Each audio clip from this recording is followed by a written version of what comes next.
Guys, నేను మీ Sandhya. Welcome back to my channel. ఈరోజు రెసిపీ వచ్చేసి నాకు మీకు చాలా ఇష్టమైన రెసిపీ ఒబ్బట్లు.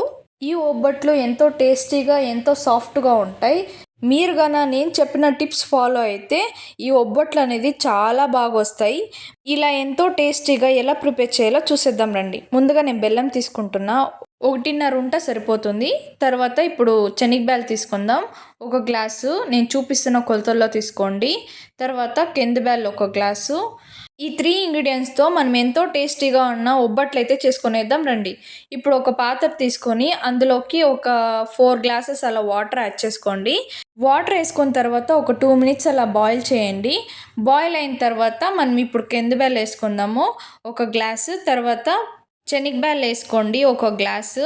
ఇవి బాగా బాయిల్ చేసుకోవాలి. ఒక 10 మినిట్స్ వరకు బాయిల్ అవ్వనివ్వండి. ఇలా బాయిల్ అవుతుండగా ఉప్పు అయితే వేసుకుందాం. 1/2 స్పూన్ అలా రాళ్ళు ఉప్పు.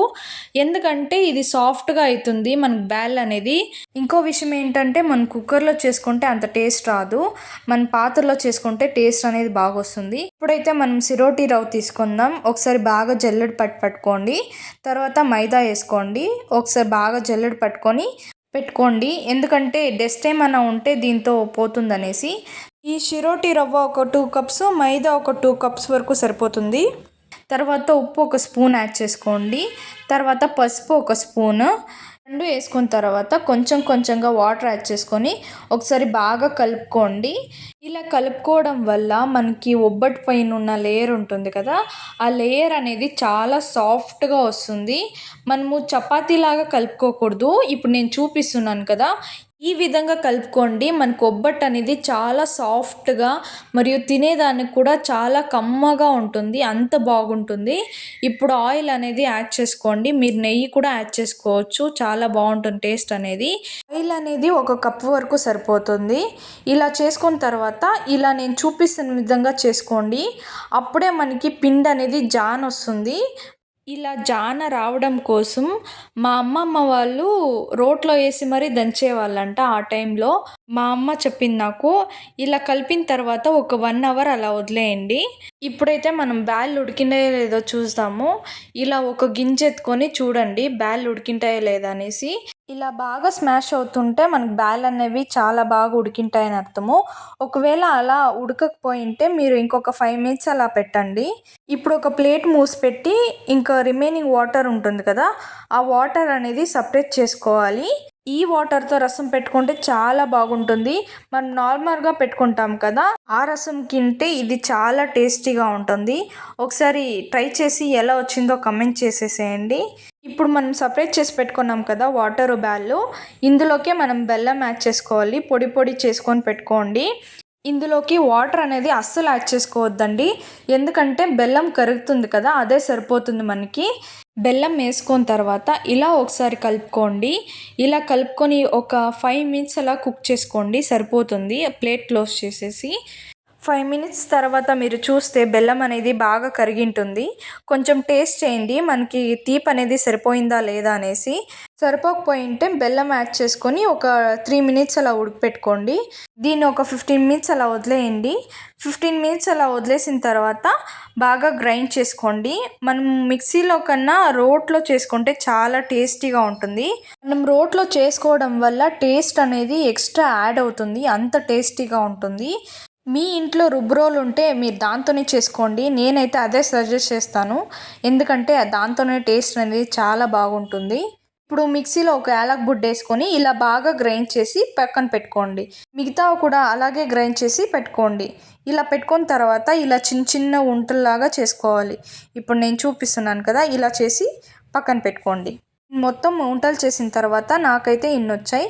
ఒక 15 వరకు ఉంటుంది. ఇప్పుడు మనం కలుపుకున్న పిండి ఉంటుంది కదా, ఆ పిండి చూడండి ఎంతో సాఫ్ట్గా ఉంటుంది. ఇప్పుడు ఒక 2 పాలిథిన్ కవర్లు తీసుకోండి. అందులోకి ఆయిల్ అనేది స్ప్రెడ్ చేసి పక్కన పెట్టుకోండి. తర్వాత మీ చేతులకి ఆయిల్ అనేది బాగా స్ప్రెడ్ చేసుకోండి. ఇప్పుడు కొంచెం పిండి తీసుకొని ఒకసారి బాగా స్ప్రెడ్ చేసి ఇప్పుడు మనం చేసుకున్న ఉంటుంది కదా, ఆ ఉంటుని మధ్యలో పెట్టి ఇలా నేను చూపిస్తున్న విధంగా చేసుకోండి. ఇలా చేయడం వల్ల పూర్ణం అనేది ఒకే ప్లేస్లో లేకుండా ఉంటుంది. ఇప్పుడు ఆయిల్ కొంచెం కొంచెంగా తీసుకొని ఇలా ఒత్తుకోండి. ఇలా బాగా స్ప్రెడ్ చేస్తేనే ఒబ్బట్టు అనేది చాలా టేస్టీగా ఉంటుంది. లేకపోతే మనకి అంచుల్లో ఉండేది పిండి మాత్రమే ఉంటుంది, అందులో స్వీట్ ఉండదు. ఇప్పుడు పాలిథిన్ కవర్ పైన వేసుకొని ఒకసారి నూనెలో అద్దుకొని ఇలా బాగా స్ప్రెడ్ చేసుకోండి. ఇలా చేయడం వల్ల ఒబ్బట్టు అనేది చాలా స్మూత్గా సాఫ్ట్గా ఉంటుంది. ఎవరైనా ఒబ్బట్టు తినని వాళ్ళు కూడా 2 ఒబ్బట్లు ఎక్స్ట్రాగా తింటారు, అంత టేస్టీగా ఉంటుంది ఈ ఒబ్బట్టు అనేది. మా ఇంటి పక్కలో ఒక ఫ్యామిలీ ఉండేది. మా మమ్మీ ఒబ్బట్లు చేస్తుంటే ఆ స్మెల్కి వాళ్ళిద్దరూ వచ్చేవాళ్ళు. సునీల్ అన్న అయితే ఏకంగా 5 ఒబ్బట్లు తినేవాళ్ళు, అంత టేస్టీగా ఉంటుంది ఒబ్బట్లు అనేది. ఇలా చేసుకున్న తర్వాత ఇప్పుడు మనం ఒక పెనం పెట్టుకుందాం. ఈ పెనం హీట్ చేసుకొని హీట్ అయిన తర్వాత ఒక ఆనియన్ తీసుకోండి. ఆనియన్లోనే ఆయిల్ అనేది స్ప్రెడ్ చేసుకోండి. మనకు ఒబ్బట్టు అనేది అంత బాగా వస్తుంది ఇలా స్ప్రెడ్ చేసుకుంటే. ఇలా చేసుకున్న తర్వాత మనం ఒబ్బట్టు అనేది వేసుకొని ఇది లో ఫ్లేమ్లో అడ్జస్ట్ చేసుకొని చేసుకోవాలి.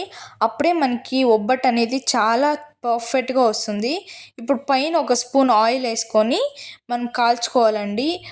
ఒక 10 సెకండ్స్ అలా. ఇలా కాల్చుకున్న తర్వాత ఇప్పుడు మనం వేరే సైడ్కి అయితే చేంజ్ చేసుకుందాం. సైడ్ కూడా ఒక 15 సెకండ్స్ అలా కాలనివ్వాలి. కాలిన తర్వాత మనకి ఎంతో టేస్టీ అయిన ఒబ్బట్టు అయితే రెడీ అయిపోతుంది. ఇందులోకి ఒక స్పూన్ గీ యాడ్ చేసుకొని తింటుంటే చాలా టేస్టీగా ఉంటుందండి. ఇప్పుడు మిగతావి కూడా కాల్చి పక్కన పెట్టుకునేద్దాం. అన్నీ కాల్చిన తర్వాత మనకైతే ఒక 15 వరకు వచ్చాయి ఈ ఒబ్బట్లు అనేది. చాలా టేస్టీగా ఉంటాయి. నేనైతే కాల్స్తున్నప్పుడే కొంచెం గీ యాడ్ చేసుకొని వేడివేడిగా తిన్నానండి, చాలా బాగున్నాయి. ఒకసారి మీరు ఈ స్టైల్లో ట్రై చేయండి, ఎలా వచ్చిందో కమెంట్ చేయండి. ఈ ఒబ్బట్లు అనేది ఒక 4 days వరకు వస్తుందండి మనకి. ఇంకా ఏదైనా కొత్త రెసిపీ కావాలంటే కమెంట్ చేయండి. అలాగే please do like, share and subscribe to my channel. Thank you.